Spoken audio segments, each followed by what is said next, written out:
Hey, so crazy times, right? So we finally have a president, a newly elected president. So Biden has been declared the victor in the presidential race. I know for half the people, they're not happy. The other people are rejoicing. So I'm taking no pleasure in either side. What I'm really looking at, what I want to share with you, is how does that affect you? What does that mean for your job search? What does that mean for your career? And let me boil it down to this. We have a divided government, which means the Senate, and this is as of now, it's still in flux. In fact, Trump has even vowed to file lawsuits alleging improprieties with the whole ballots, the mail-in ballots, with voting in general, with the software used. So we're still up in the air what could happen. Could it overturn? Probably not. But given that it's 2020, I'm not ruling anything out.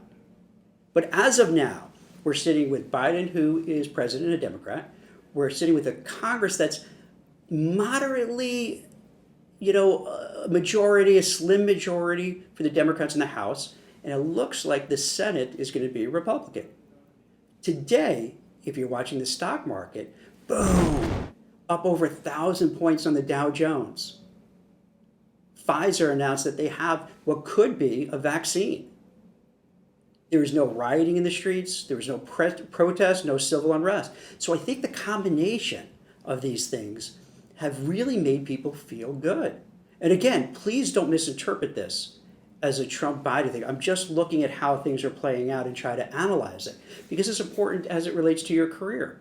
So when you have gridlock in the government, and when I say gridlock, meaning that you don't have one side that has control, investors seem to like that. The economy seems to like that. And I guess the reason is this. If you don't have one team running the show, they can't just run roughshod over everybody and do whatever they want. They're going to have to work with the other side. And that's a good thing because we haven't been doing that. All we've been doing is fighting. Now, Biden, interestingly enough, the big knock on him was that, hey, you've been in office almost 50 years. What have you done? What policies? What bills? And maybe they'll point to one or two that are really pretty bad. I contend something a little different. And I'm not a Biden supporter by any means. I'm not against him either. I'm just laying out the facts. He strikes me as the old school politician. The old school, almost stereotype, slap you on the back, shaking hands, kissing babies. And he's the kind of person who kind of makes deals. And it seems to me that the reason why you don't see his name attached to any major policies and platforms is that that's not his thing. He's not an ideologue. He's not, I have to do this thing. Some people are on both the right and the left. They don't care who's in the way. They're just going to move forward. Biden seems more of, let's make a deal. Let's make this work. Let's have a compromise. Let's work together. Let's figure it out. And I think that's what we need. He's worked with Mitch McConnell, the lead of the Senate Majority Leader, for decades. Now, a lot of his plans that I think spook people, raising taxes, go all in on green energy, we're not even sure what the hell they're going to do with green energy. It's almost like this green energy and everything is better. It takes a lot of money, time, investment, thought. It's not going to happen with the flip of a switch. And also, it could destroy the oil and gas industry. Shell, fracking, gone. So it's not so easy. Now, if Biden was in office or is in office, the Democrats are a majority in both the House and Senate, they could just do what they want. But now they have to work together. And by working together, having that, what they call gridlock, is good because you're going to have to give and take. So maybe instead of rushing out with a Green New Deal that's kind of half-baked, they could do what Biden wanted also is an infrastructure deal. An infrastructure would be going out there and fixing the bridges, the tunnels, the trains, the airports, everything that's just falling apart in this country, which I think both Democrats and Republicans can agree with. You go anywhere, now I don't know the rest of the country, but I presume a lot is kind of what I see here in the Northeast. The roads are all potholed. There's always construction going on. There are toll booths all over the place, and we keep paying more and more, and the service is worse and worse. If you've gone to Kennedy Airport, LaGuardia, they're terrible here in the New York Central area. They're awful. So that's, I think, something they could both agree on, and that would create a lot of jobs. Picture how many jobs would be created in terms of contractors, in terms of construction workers, carpenter, electricians, plumbers, engineers, architects, project manager. It would just be a boom. Another thing that Biden wanted to do that maybe wouldn't have been on the top of the list, but maybe down, is a program Build Back Better, and to hire, to make jobs come back here to the U.S., bring manufacturing back here to the U.S., stop outsourcing so much, which is also a good thing. And I think Republicans would agree on that. In fact, that really was part of Trump's plan.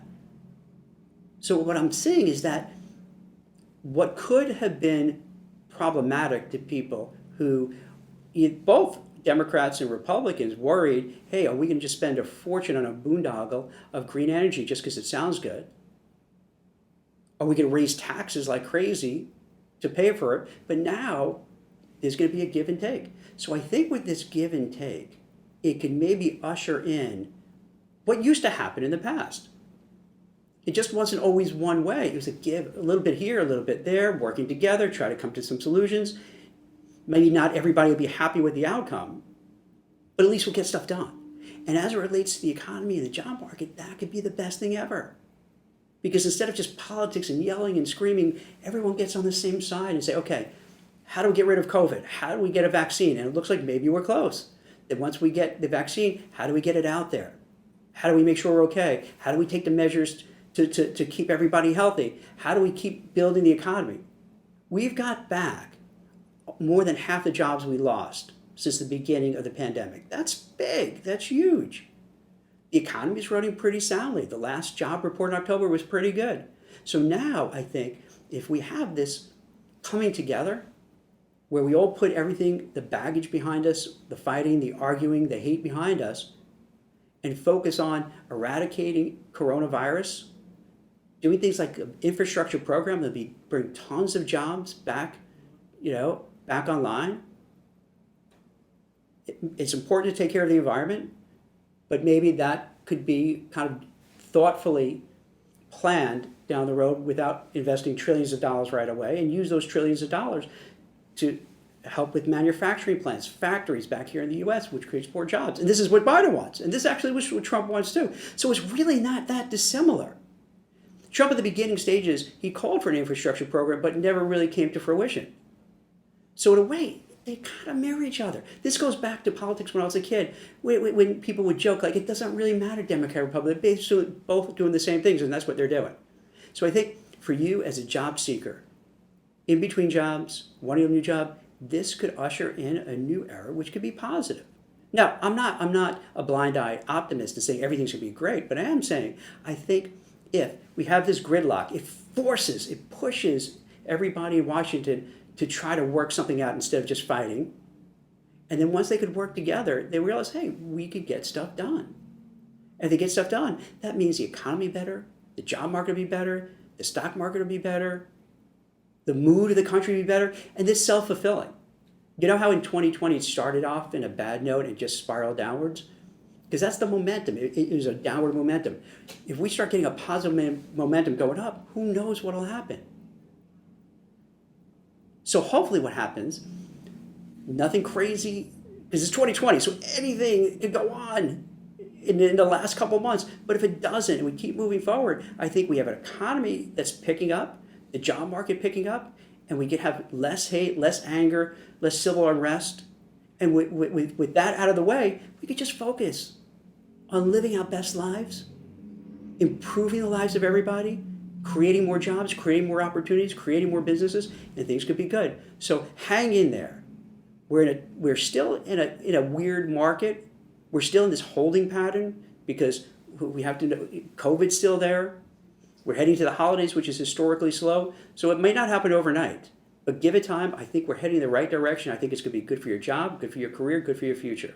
So to me, I'm looking at this as positive news. Despite whoever won, whoever lost, put that out aside. Just like, because a lot of things in life, you are where you are, this is what's happening, and you got to look at how you can make the best of it. So hopefully we can make the best of it, and things will work out in our favor, and we'll have a brighter future.